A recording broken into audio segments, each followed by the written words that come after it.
Welcome to SwitchCorner, my name is Alex. Today we're taking a look at my top 10 favourite Switch releases from publisher Devolver Digital. In my opinion, one of the kings of indie and perhaps one of the hardest lists I've ever had to put together, so hit subscribe, join us here for reviews, lists and deals daily, and let's get started. If you are grabbing anything then from the eShop, consider using cornershop.gg for discounted eShop credit. You'll get 10% off at checkout using code CORNER, and that's going to be instant delivery via email.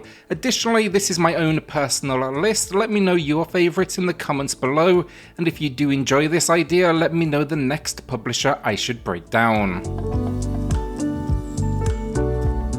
Ape out then to kick us off, and first up, one of the best visual and audio experiences out there. The soundtrack is designed to react to the action on screen, and the instruments, they often accompany actions. It is so special, in fact I picked up the final soundtrack. Now I'd describe this game as a shot of adrenaline. From the moment it loads up, it just all hell breaks loose as you venture into this laboratory as title Ape, ready to break free. To do this, it's all about crushing everyone in sight and even leveraging enemies with guns and turning them on their own. It's procedurally generated action, this one, so it has replayability, but it's a short runtime, clocking in right around 2 hours. That said, I've been back countless times and I intend to head back in again. Return to Monkey Island I loved. Going in, I liked the visuals unlike many, but I felt it helped pull the game away from simply being considered a throwback. The visuals, they also work well with the trademark sense of humour. Controls have been modernised then and worked perfectly, and even for those new to the series, it has a great flashback option that packs all character history that you may need. Guybrush, LeChuck, just great characters in the story. Guybrush is telling his son the story of his search for the secret of Monkey Island. It's all topped off then with incredible audio design and some of the best puzzles in series history. It's also great to see a game delivering on the quality we expect and not simply targeting nostalgia.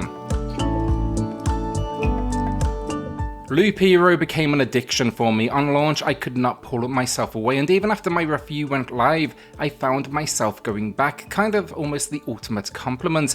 There is no other game I can name quite like it. It's penning itself as an endless RPG. The idea though is simple. This is randomly generated. You must influence this world with cards to help a hero save the world. This location though, basically it's trapped in this never-ending loop. The hero, their actions, they are all automatic. You're essentially taking on the role here of the dungeon master. It gets deep, but learning the impact of cards that you lay down and seeing the outcome, it is just absolutely worth it. And if it intrigues you, I would say just kind of take a look first and check out my full review below. Inscription is one of the most unusual games I've ever played, a roguelite deck builder. At least initially, this game just goes off the wall with this incredible narrative. Starting the game, we find ourselves trapped in a cabin, a murderous dungeon master ahead of us. They want us dead and we are playing cards for our life. As the gameplay evolves, new mechanics are introduced. An example, we can move away from the desk and solve puzzles in the world. Think almost escape room style. Now I'm very sensitive with spoilers around this particular game, but do know it always has deck building at its core, but it evolves beyond being, just a roguelite. My spoiler-free review is below, and that would be a good place to start if you are considering it. Ruiner is going to be one for those that want all-out action. A personal favourite, you are a sociopath running through this cyberpunk world, killing everyone in sight as you hunt for your brother who was kidnapped. It's not particularly smart, but it packs an incredible cast and a set of weapons to leverage. It's just ultra-violent from beginning to end. Looks and runs great on the Switch, and yeah, generally, twin-stick shooter fans, I think this is one of the best genre entries out there. I also hope we see some sort of follow-up in this world, but yeah, you can see my full review in the pinned comment below. Just a quick final note as well, on Ruiner, you cannot argue with how stylish this game is either, and the soundtrack just incredible. Listen to that even if you do not pick up the game.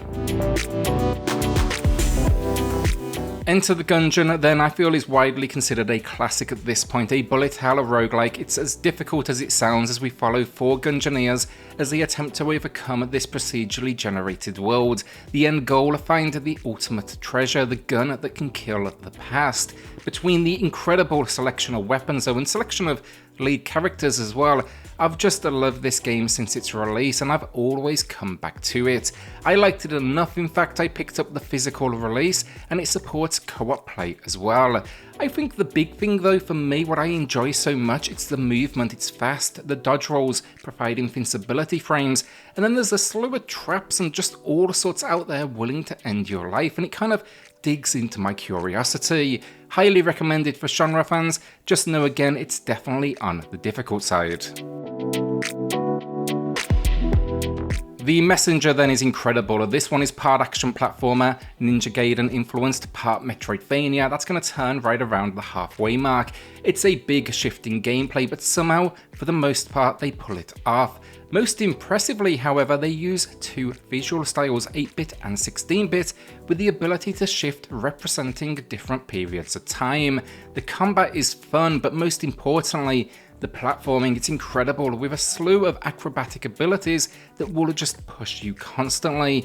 Particularly important that as well during boss encounters. The Metroidvania element, if I'm being honest, there's a couple of moments where it slows things down just a little bit too much, but otherwise it's still a great time and you are a younger ninja out to save your clan.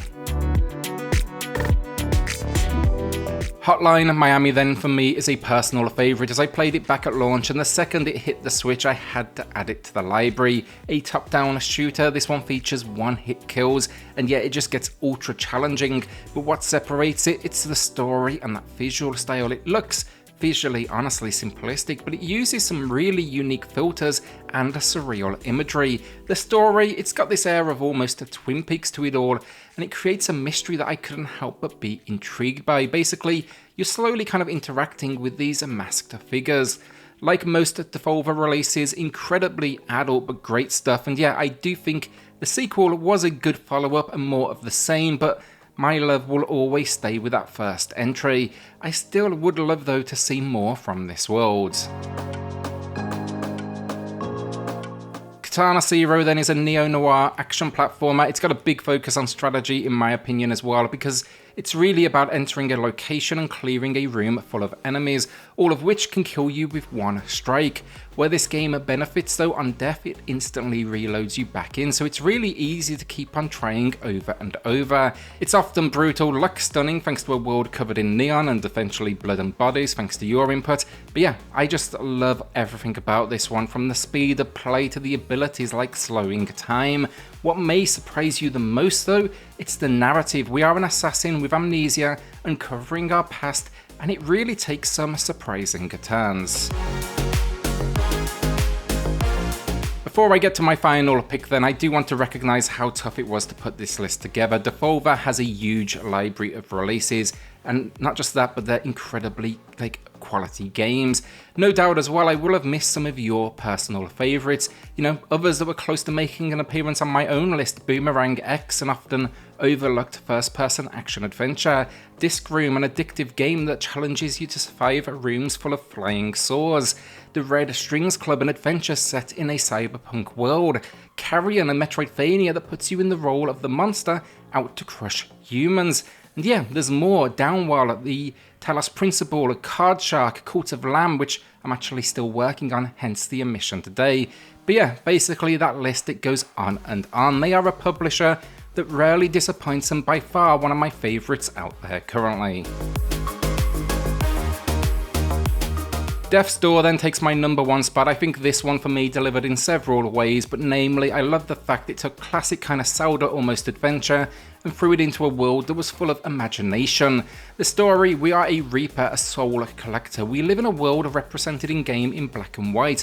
When we travel, the game is going to be turning into colour. That's kind of, let's call it the human world.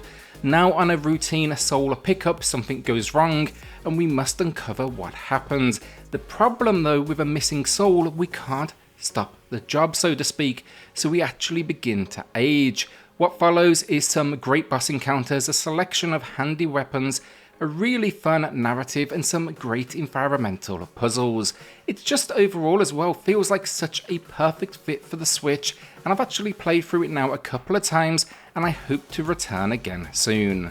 So that's my list then. Let me know yours in the pinned comment down below. Would love to hear maybe your top 3 Devolver Digital releases. If you enjoyed this idea as well, let me know the next publisher I should break down. I thought this might be a fun spin on the top 10s you often see. That said, over the next few weeks there's going to be a whole lot of coverage like this, so do watch out for that. With that then, look, hit subscribe, join us here for reviews and deals daily, and I'll see you all on the next video. Thanks everyone.